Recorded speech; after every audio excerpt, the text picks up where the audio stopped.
Singh mention में सभी परेशान थे क्योंकि जब दिव्या समायरा को बुलाने उसके कमरे में गई थी तो वो वहाँ पर नहीं थी और इसलिए सब बहुत परेशान थे कि पता नहीं समायरा कहाँ चली गई।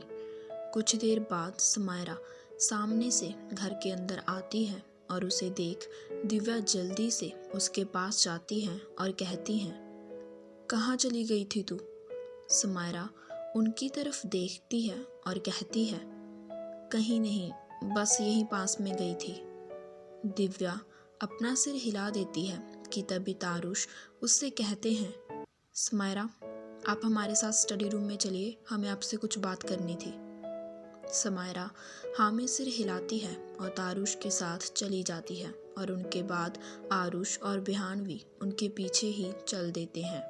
स्टडी रूम में वो चारों वहाँ लगे सोफे पर बैठे थे और तारुश आरुष को बोलने का इशारा करते हैं तो आरुष कहना शुरू करते हैं, जैसा कि हम पर क्लेम किया गया है और हमें पता है कि ये सब उस राजवीर का किया धरा है और इस बारे में मैंने आज एक वकील से भी बात की थी तो उन्होंने कहा है कि हम उन पर उल्टा केस कर सकते हैं और अगर हम ये केस जीतते हैं तो हमें उन्हें कुछ भी देने की ज़रूरत नहीं पड़ेगी और शायद हमें हमारी कंपनी भी वापस मिल जाए।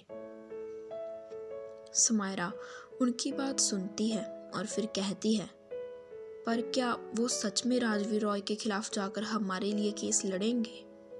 आरुष उसकी ओर देखते हैं और कहते हैं, वो बहुत बड़े और नामी वकील हैं और वो अपनी बात से पीछे नहीं हटेंगे।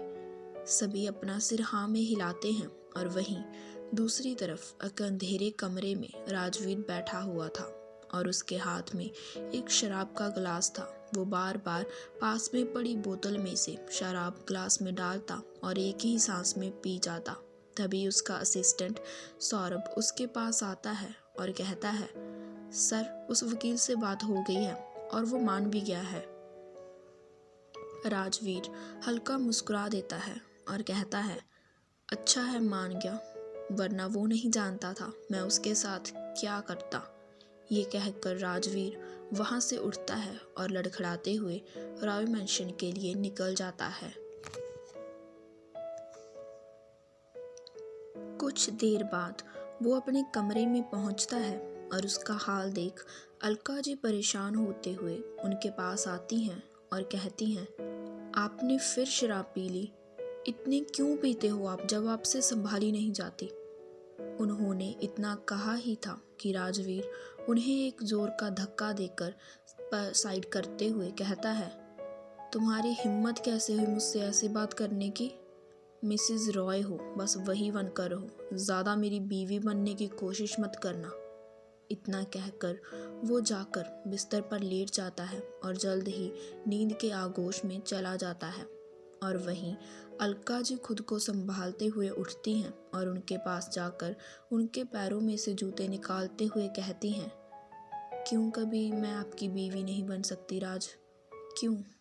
इतना कहकर अलका जी फूटकर रोने लगती हैं। अगली सुबह सिंह मैंशन में सभी कोर्ट जाने की तैयारी में थे कि तभी तारुश का फ़ोन बजता है और जब वो फ़ोन पर बात कर रहे थे तो उनके चेहरे पर परेशानी के भाव बढ़ते जा रहे थे और फ़ोन रखने के बाद वो सबसे कहते हैं, किसी को कहीं जाने की ज़रूरत नहीं है। सभी उनकी तरफ हैरानी से देखते हैं तो वो कहते हैं, अभी अभी उस वकील का फ़ोन आया था, वो हमारा केस नहीं लड़ रहा और उसने कहा भी है वो तो क्या, शहर का कोई भी वकील हमारा केस नहीं लड़ेगा। आरुष उनकी तरफ देखता है और कहता है, ये सब भी उस राजवीर का ही किया हुआ होगा और अब हमारे पास ये सब छोड़ने के अलावा कोई और रास्ता भी नहीं है। वो सभी अपनी ही बातों में थे कि तभी समायरा को किसी का फ़ोन आता है और वो बिना किसी को बताए चुपचाप घर से बाहर चली जाती है और किसी का भी ध्यान उस पर नहीं जाता। कुछ देर बाद समायरा एक मंदिर के आगे खड़ी थी। वो गहरी सांस छोड़ती है और मंदिर के अंदर चली जाती है। मंदिर में भगवान के दर्शन करने के बाद वो मंदिर की पिछली ओर जाती है। वहाँ जाकर अपने सामने खड़े इंसान से कहती है, मुझे यहाँ पर क्यों बुलाया है? राजवीर उसकी ओर पलटता है और मुस्कुराते हुए उसके पास आता है और कहता है, मैंने कल आपकी बात पर बहुत सोचा और आखिर में मैंने एक फैसला लिया है। समायरा उलझन भरे लहजे में उससे पूछती है, कौन सा फैसला? राजवीर हंसता है और कहता है, मेरे पास आपके लिए एक सुनहरी मौका है और वो ये है कि राजवीर बोलते बोलते रुक जाता है तो समायरा बड़ी बेसब्री से उसकी ओर देखती है तो राजवीर आगे कहता है, और वो मौका ये है कि अगर आप अपने परिवार को सड़क पर जाने से बचाना चाहती हैं तो आपको मुझसे यानी कि द राजवीर रॉय से शादी करनी होगी। समायरा उसकी बात सुन हैरान रह जाती है और उसके साथ साथ सौरभ भी, जो कि राजवीर के साथ आया था और एक और खड़ा था, वो भी इस बात को सुनकर चौंक उठता है क्योंकि उसे तक उम्मीद नहीं थी कि राजवीर ऐसा कुछ भी सोच सकता था। समायरा एक पल के लिए सदमे में चली गई थी और कुछ पल बाद वो कहती है, ये आप क्या कह रहे हो? मैं आपसे शादी? पर कैसे? समायरा की बात सुन राजवीर कहता है, क्यों, क्या हुआ? अपने परिवार के लिए प्यार खत्म हो गया क्या? अब नहीं बचाना उन्हें, और अगर बचाना है तो इस शर्त तो सिर्फ यही है। राजवीर ने अपना फैसला सुना दिया था और अब समायरा हैरान परेशान उसके सामने खड़ी थी। उसने ये कभी नहीं सोचा था कि उसकी बाप की उम्र का आदमी उससे शादी करना चाहता है, जबकि वो पहले से ही शादीशुदा है। समायरा को कुछ समझ नहीं आ रहा था कि वो इसके लिए माने या नहीं। अगर वो मना करती है तो उसके परिवार का क्या होगा, और अगर वो मान जाती है तो वो खुद से नज़रें कैसे मिला पाएगी। समायरा इन्हीं सभी बातों में उलझी हुई थी कि उसके कानों में फिर से राजवीर की आवाज़ पड़ती है, कहाँ खो गई आप मिस सिंह? बताइए, क्योंकि मेरे पास ज़्यादा समय नहीं है। समायरा कुछ जवाब नहीं देती तो राजवीर वहाँ से जाने लगता है। वो अभी कुछ कदम आगे बढ़ा ही था कि समायरा झट से कहती है, अगर मैं आपसे शादी करती हूँ तो आपकी बीवी का क्या होगा?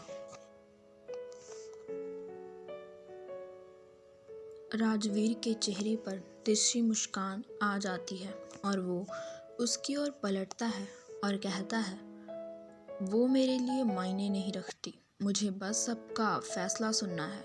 क्या आप तैयार हैं मिस सिंह से मिसेस रॉय बनने के लिए?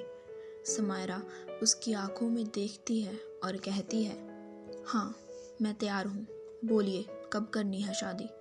समायरा इस रिश्ते के लिए तैयार तो हो गई थी, पर उसे ये कुछ सही नहीं लग रहा था, पर उसके पास और कोई भी रास्ता नहीं था, इसलिए उसने चुपचाप शादी के लिए हाँ कर दी थी। राजवीर उसके पास आता है और कहता है, अगले 2 घंटे में, और मैं नहीं चाहता कि मेरी होने वाली बीवी दुखी होकर या फिर अपनी शादी के लिए सोचे, अपने सपने छोड़े, ये शादी करे। इसीलिए आपके पास 2 घंटे हैं, तो आपको जो तैयारी करनी है आप कर लो और फिर यहीं पर हमारी शादी होगी। समायरा हाँ में सिर हिलाती है और वहाँ से जाने लगती है, पर उसके मन में बहुत सारे सवाल चल रहे थे कि कैसे वो अपने घर वालों को बताएगी कि वो राजवीर से शादी करने जा रही है, और वो लोग क्या इस बात के लिए मानेंगे। आखिर समायरा एक फैसला लेती है कि वो इस बारे में किसी को कुछ भी नहीं बताएगी और चुपचाप राजवीर से शादी कर लेगी। ये सोच वो वहाँ से चली जाती है, पर वो अपने घर नहीं बल्कि पूनम के घर जाती है ताकि वो उसकी तैयार होने में मदद कर सके।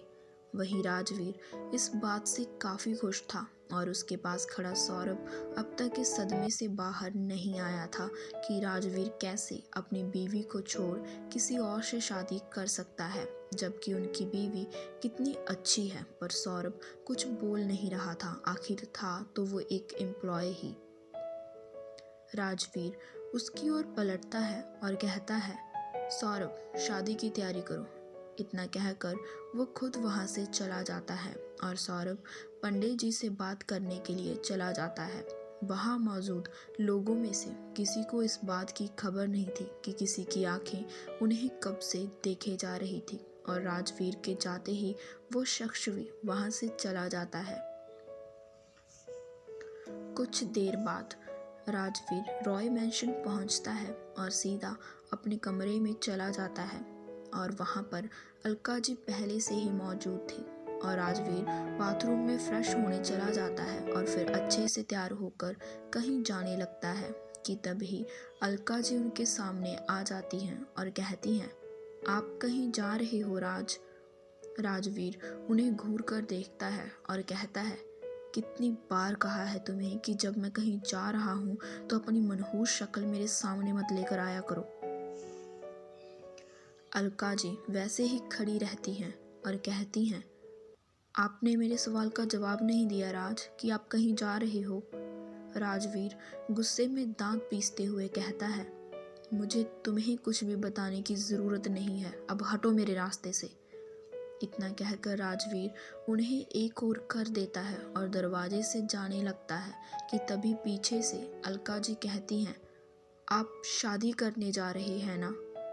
राजवीर ये बात सुन चौंक जाता है। उसे नहीं पता था कि अलका जी ये सब बात जानती हैं। वो पलटकर उनकी ओर देखता है तो अलका जी कहती हैं, ये बात सच है ना राज कि आप शादी करने वाले हैं? राजवीर जल्दी से उनके पास आता है और कहता है, तुम्हें ये बात कैसे पता? अलका जी व्यंग से मुस्कुरा देती हैं और कहती हैं, ये बात ज़रूरी नहीं है कि मिस्टर रॉय, बल्कि ये ज़रूरी है कि आप शादी करने वाले हैं, और वो भी अपनी बेटी की उम्र की लड़की से। क्यों? और तब भी जब आप पहले से किसी और के पति हैं। राजवीर मुस्कुरा देता है और कहता है, अच्छा है तुम्हें पहले ही पता चल गया, वरना तुम्हें सीधा डिवोर्स पेपर के साथ ही पता चलता। ये कहकर राजवीर वहाँ से जाने लगता है, पर अलका जी उन्हें फिर रोक देती है और कहती हैं, आपने ये सोचा है कि जब ये बात ओमकार को पता चलेगी तो वो क्या करेगा? राजवीर बिना मुड़े कहता है, ओ की चिंता करने की तुम्हें कोई ज़रूरत नहीं है, उसे मैं खुद समझा दूंगा और मुझे यकीन है कि मेरा बेटा मेरी बात समझेगा भी और मानेगा भी। ये कहकर राजवीर वहाँ से नीचे चला जाता है और वहीं अलका जी फूट फूट कर रोने लगती हैं। वो जल्दी से अपना फ़ोन उठाती हैं और किसी को फ़ोन लगा देती हैं।